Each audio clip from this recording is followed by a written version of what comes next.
don't have an issue with Prince Harry, but I'm starting to have an issue with how much I keep hearing about Prince Harry.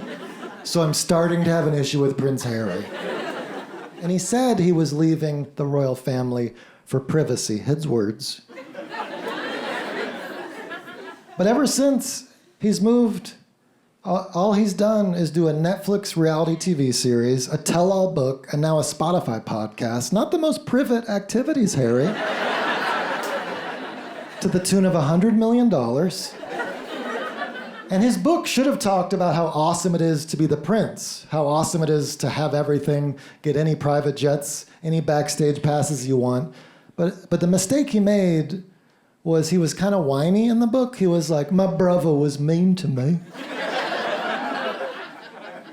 He pushed me, and he hung out with his friends. Sounds like you have a normal older brother. And people feel bad for him. They're like, he was born into a job. He was born into an institution. Every human is born into a job. He's the only one born into a job where you don't have to do a job. And when he moved to Hollywood, was it hard? No. I have a friend that moved to LA and lived in a Walmart parking lot in his car. And after a year, he moved back to Sevierville, Tennessee with his parents. People should feel bad for Douglas. But do they? No, they do not. They make fun of Douglas. They're like, I can't believe you thought you'd make it. He's like, I know, I suck. Prince Harry moved to LA. Oprah hooked him up with Tyler Perry's Mansion, which is a Tyler Perry movie I would like to see. With Prince Harry played by Tyler Perry. Meghan played by Tyler Perry. Oprah, Tyler Perry. Tyler Perry played by Idris Elba. And Princess Kate played by Meghan Markle. She's a solid actress. And Prince William played by Matt Damon.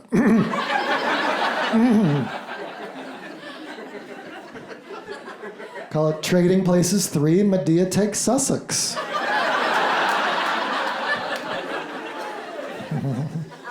I saw that R. Kelly was arrested after an FBI agent watched his Lifetime docuseries. And it made me wonder, is the FBI finding out about crime the same way I am? Just friend referrals on what's bingeable? Should we arrest Robert Durst? Let's look at the tomato meter first. Yeah, he's doing well. I have a friend that watches murder documentaries because she said it'll help her avoid murderers. But I feel like murderers are also watching murder docs, or as they call them, tutorials. And because we're in North Carolina, I want to ask you about the most interesting murder doc I'm aware of, The Staircase. Are you familiar? Happened in the Durham area. There's a documentary, and how many of you have heard of the owl theory? Love it. Yes, a bunch of you, right on. Yeah, it kind of combines birds and murder docs, so it's like really right up my alley.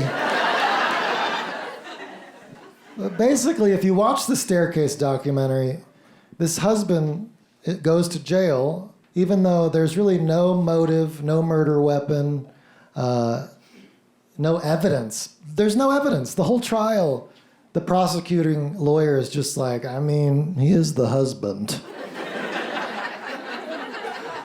And the jury's like, yeah, he does seem like he's the husband. And the judge is like, husband! Send him away. And the neighbor first put out the owl theory, which is that there's an owl. That sounds crazy, right? That an owl did it. Until you hear the evidence. There was an owl that hung out in their neighborhood all the time. Owl killings, though rare, have happened. In her hair, they found owl feathers. And on her hands, traces of owl feathers. The murder scratches matched talons. And it happened at night. That's owl time. But this local detective was like, owl feathers, talon marks, husband. She could be attacked by a shark and people would be like, how do you think he pulled that off?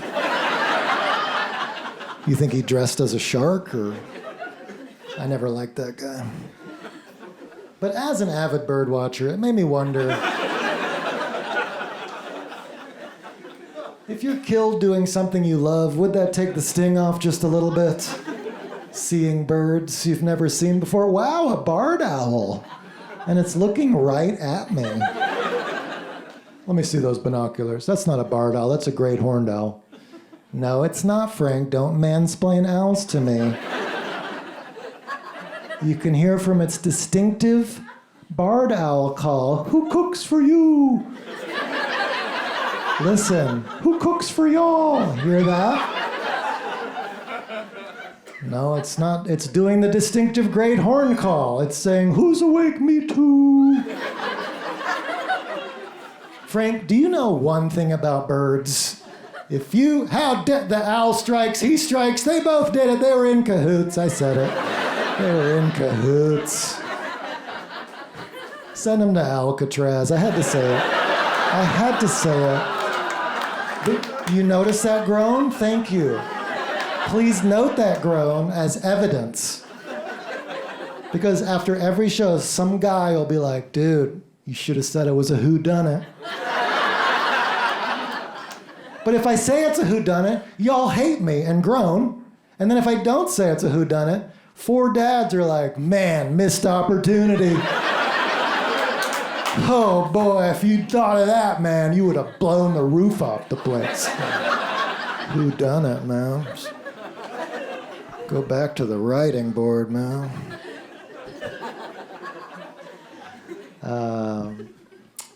Let's see.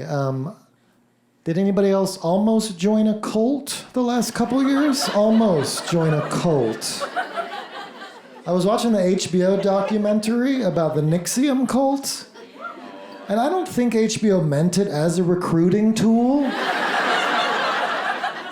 But they look like they're having a lot of fun up there, upstate New York. Their little bubble community, playing volleyball. I'm like, how do I join y'all's cult? Sir, it's a self-help community. Well, I am brainwashed already. Sign me up. The most susceptible people to cults are overly trusting and seeking community. That's my Myers-Briggs. It's bad. But ultimately, I don't think I'd join a cult because I don't like doing chores. Which is why I was thinking maybe I start a cult, just get the gravy, and actually that's why you're here tonight. I am doing some recruiting, and follow me, I'll teach you the meaning of life, which is to do chores for me. But, you know, cult leaders have a horrible reputation, but we only ever hear about the charismatic ones that got famous. The ones that made it. You never hear about the other 10,000 guys that were like, follow me. And people were like, no, you're annoying, Derek. Like, oh. Guess I'll just keep selling potato chips. I didn't mean to roast potato chip salesman on that one. I know I'm susceptible to cults because of the one time I went to Bikram hot yoga. After 10 minutes, I already finished my little coconut water, and I'm dizzy. I didn't realize how hot it got. I'm like, I'll just step outside. And as I get to the door, the instructor goes, hey, where are you going? And I'm so shocked to be called out in yoga that I was honest. I said, I'm going outside because I'm hot.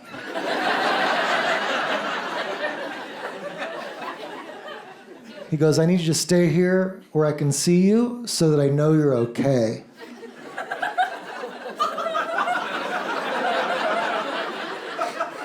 Okay, but I'm not okay.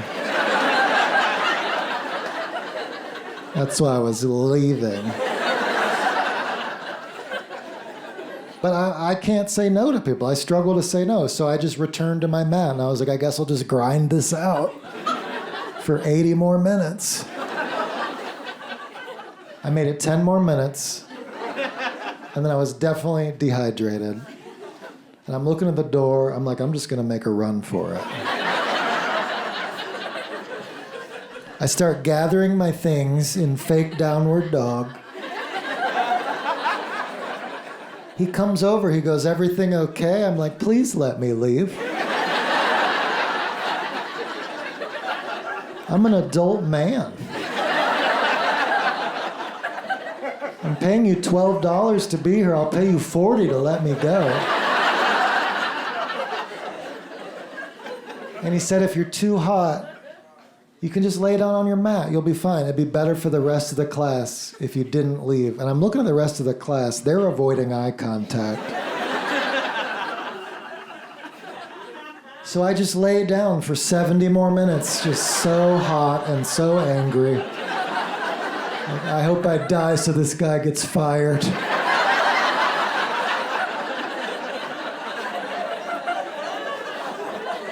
I hope I die loudly so it's worse for the class. Just furiously obedient. The class ended. I was fine, unfortunately.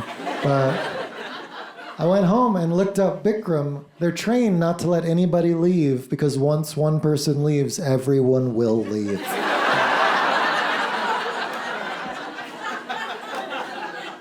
And I recently learned it went bankrupt, so I win. I win the law. I hung in there for the win, yeah.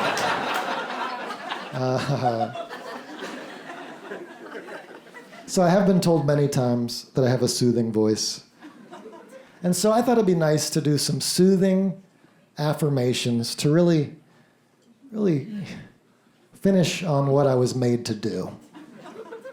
And so I'll just say a positive affirmation and you guys repeat it back and we'll all feel amazing. Sound good?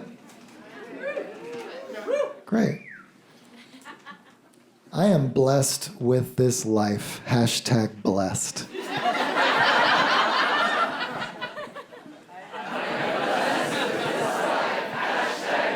That felt so good, didn't it? It did. I have released all irrational fears and replaced them with real fears.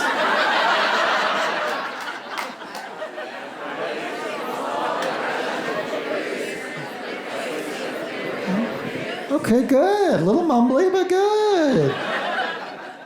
I forgive everyone who has ever left me. Except for Beth. Go ahead.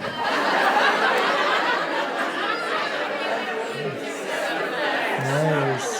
Yes, thank you, sir. He said it like he meant it. Yeah, some passion. I look really good thanks to this new coat from Banana Republic.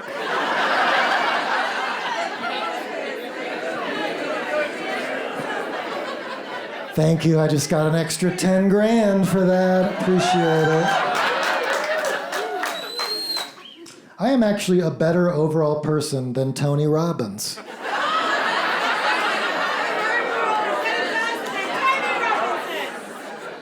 I am not currently being indoctrinated into a cult. Oh, thank you. Thank you. Nice, thank you. And lastly, I understand the intricacies of the Israel-Palestine conflict.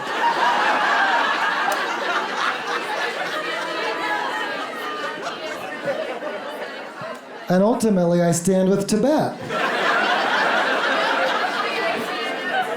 Asheville, thank you so much. I'm Joe Zimmerman. I appreciate it. I hope you enjoyed the show. Thank you so much for coming out.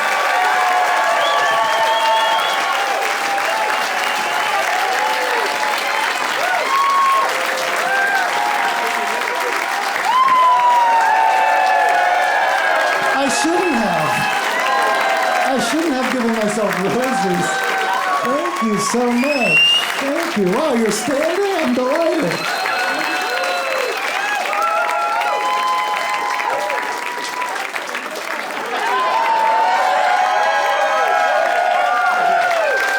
This feels good. This feels nice.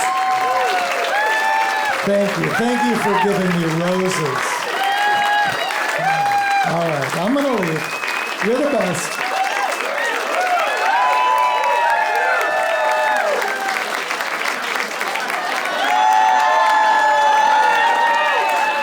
This is crazy. I mean, I shouldn't have. Thanks again, Nashville. I'm really going this time. I appreciate it. Hope you enjoyed it. Namaste.